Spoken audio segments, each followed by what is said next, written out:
కాంగ్రెస్ 6 గ్యారెంటీల అమలుకు సంబంధించిన breaking news చూస్తున్నాం. 6 గ్యారెంటీల అమలుపై రేవంత్ సర్కారు కసరత్తును ప్రారంభించింది. అయితే ఒక కుటుంబం నుంచి ఒకటికి మించి ఎక్కువగా దరఖాస్తులు వచ్చినట్టుగా స్క్రూటినీలో గుర్తించారు. ఇందిరమ్మ ఇళ్ల కోసం ఒకటి కంటే ఎక్కువ చోట్ల చాలామంది అప్లై చేసుకున్నారు.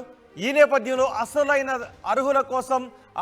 అర్హులను గుర్తించడం కోసం దరఖాస్తుల వడపోత కార్యక్రమాన్ని చేపట్టింది ప్రభుత్వం.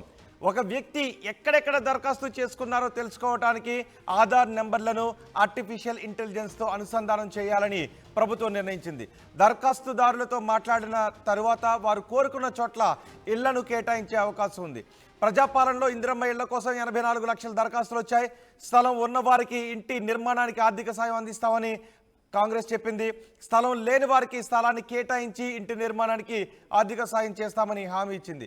ఈ రెండింటి కోసం వచ్చిన దరఖాస్తులను వేరు చేయడం, ఒక్కో కుటుంబంలో ఒక్కొక్కరే అర్హులు అని ప్రభుత్వం చెప్తుంది. ప్రస్తుతం రెండింటి కోసం కూడా చాలామంది దరఖాస్తులు చేసుకున్నారు. అయితే వాటిని ఆధార్ నెంబర్ ఆధారంగా వాటిని వేరు చేసే కార్యక్రమాన్ని చేపడుతున్నారు. అలాగే ఒక్కొక్క కుటుంబం నుంచి ఒక్కొక్కరిని అర్హులుగా పేర్కొనబోతున్నారు. దీనికి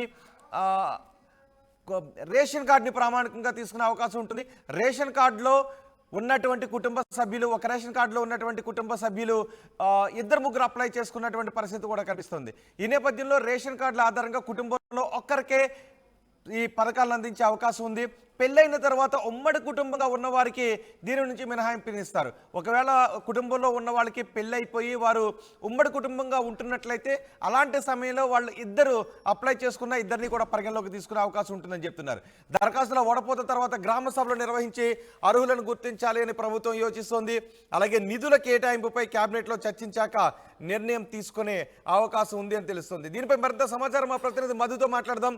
మధు, ఈ 6 గ్యారెంటీల అమలుకు సంబంధించి ఎటువంటి నిర్ణయం ఎప్పుడు తీసుకునే అవకాశం ఉంది? అలాగే నిధుల విషయానికి సంబంధించి కేబినెట్లో నిర్ణయించాక తుది నిర్ణయం తీసుకుంటామని చెప్తున్నారు. సో ఎప్పుడు నిర్ణయం తీసుకునే అవకాశం ఉంది?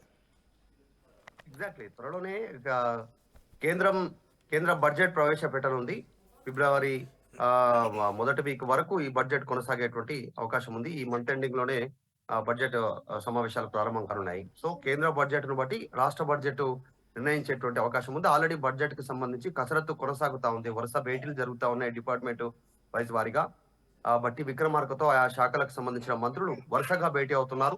ఏ శాఖ పైన ఎంత బర్డెన్ ఉంది గతంలో, సో ఇప్పుడు కొత్త పథకాలు అమలు చేయాలంటే మొన్న తీసుకున్నటువంటి అభయహస్తం పేరిట తీసుకున్న అన్ని ఫార్మ్స్ ని వడపోత పోసి ఏ స్కీమ్ కి ఎంత మేర కేటాయింపులు అవసరం అవుతుంది ఇప్పుడు అనేటువంటిది వాళ్ళు కసరత్తు చేస్తా ఉన్నటువంటి పరిస్థితి. సో మేబీ ఈ బడ్జెట్ సమావేశాల లోపలే, ఈ తెలంగాణలో జరిగేటువంటి బడ్జెట్ సమావేశాల లోపలనే ఏ శాఖకు ఎంత మేర కేటాయింపులు ఉండాలనేటువంటిది బడ్జెట్ లో అలొకేషన్ చేసేటువంటి అవకాశం ఉంది. ఇక ఒకసారి డీటెయిల్స్ లోకి వెళ్తే, ప్రజాపాలన పేరిట తెలంగాణ ప్రజల ముందుకు రావడంతో చాలా ఎక్స్పెక్టేషన్స్ ఉన్నాయి ప్రజల నుంచి. చాలా భారీ ఎత్తున అప్లికేషన్లు పెట్టుకున్నారు.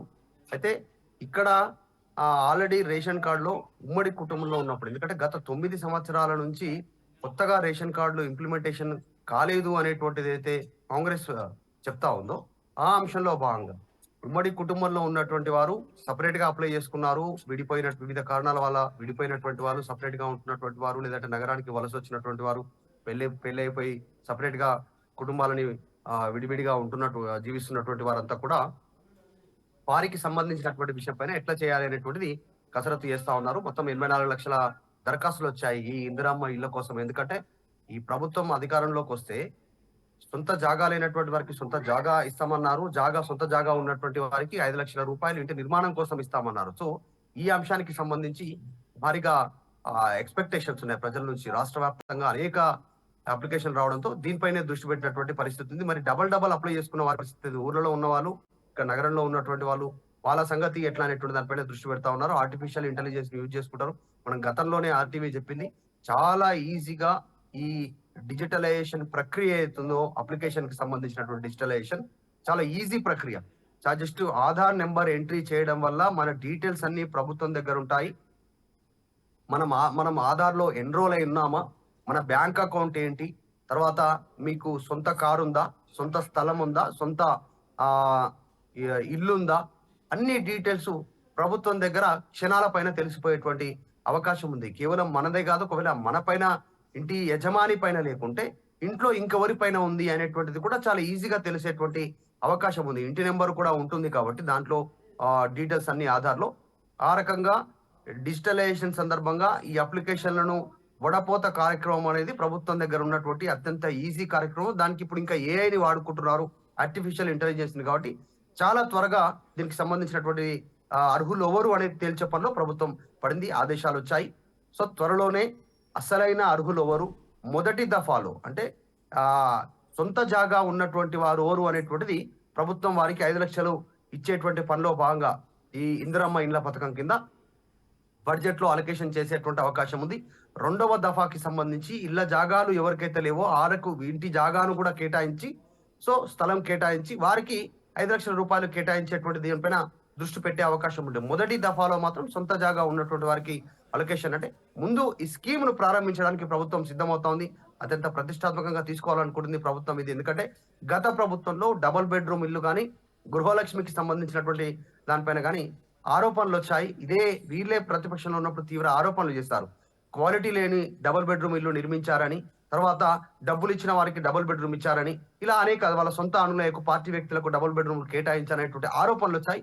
ఆ ఆరోపణల నుంచి దూరంగా ఉండడానికే ఇప్పుడు వీళ్ళు కొత్త స్కీమ్ ఇందిరమ్మ ఇళ్ల పేరిట సొంత జాగా ఉన్న వాళ్ళకి 5 లక్షల రూపాయలు వాళ్ళకి బ్యాంక్ అకౌంట్‌లో జమ చేయగలిగితే అర్హులు అనుకుంటే వాళ్ళే కట్టుకునేలాగా, అంటే దీనికి సంబంధించినటువంటి ఒక డిజైన్ ఇస్తుంది ప్రభుత్వం, కానీ వాళ్ళే నిర్మించుకునేలా, ఎక్కడ అవినీతికి అవకాశం లేకుండా ఈ రకంగా ముందుకు వెళ్ళాలనేటువంటి ప్రభుత్వ స్కీమ్ ఇది. కాబట్టి దీన్ని ముందుకు తీసుకెళ్లాలనుకుంటున్నారు. ఒకటి మాత్రం కుటుంబంలో ఉన్నటువంటి ఇప్పుడున్నటువంటి ప్రభుత్వం దగ్గర ఉన్న లెక్కల ప్రకారం రేషన్ కార్డులు కావచ్చు, ఇంకా ఇతరత్ర డీటెయిల్స్ కావచ్చు, కుటుంబంలో ఒక్కరికే అవకాశం ఇవ్వాలి ఈ స్కీమ్ లో అనేటువంటిది నిర్ణయం తీసుకుంది. మరి కుటుంబం నుంచి సపరేట్ అయినటువంటి వాళ్ళు, విడివిడిగా జీవిస్తున్నటువంటి వాళ్ళు, కుటుంబాన్ని విడివిడిగా నడుపుతున్నటువంటి వాళ్ళ సంగతి ఏంటి అనేటువంటిది విధి విధానాలు త్వరలోనే ఖరారయ్యే అవకాశం ఉంది. గత 9 ఏళ్ల పాలనలో చాలా మార్పులు వచ్చాయి. పెళ్లిళ్ళు అయిపోయిన ఉన్నారు, సపరేట్ అయిపోయిన ఉన్నారు, విడిపోయినటువంటి వారు ఉన్నారు, దూరంగా వెళ్ళిపోయినటువంటి వారు ఉన్నారు. వాళ్ళ సంగతి ఏం చేయాలనేటువంటిది విధి విధానాల్లో ఖరారు చేసే అవకాశం ఉంది. రైట్ మధు, 6 గ్యారెంటీల అమలుపై రేవంత్ సర్కార్ కసరత్తు చేస్తోంది. ఒక్క కుటుంబం నుంచి ఒకటికి మించి దరఖాస్తులు వచ్చినట్టుగా గుర్తించారు. ఇందిరమ్మ ఇళ్ల కోసం ఒకటి కంటే ఎక్కువ చోట్ల దరఖాస్తు చేసుకున్న వాళ్ళు కూడా ఉన్నారు. ఈ నేపథ్యంలో అసలైన దరఖాస్తుదారులు, అసలైన అర్హుల కోసం గుర్తించడానికి దరఖాస్తుల వడపోత కార్యక్రమాన్ని ప్రభుత్వం చేపడుతోంది.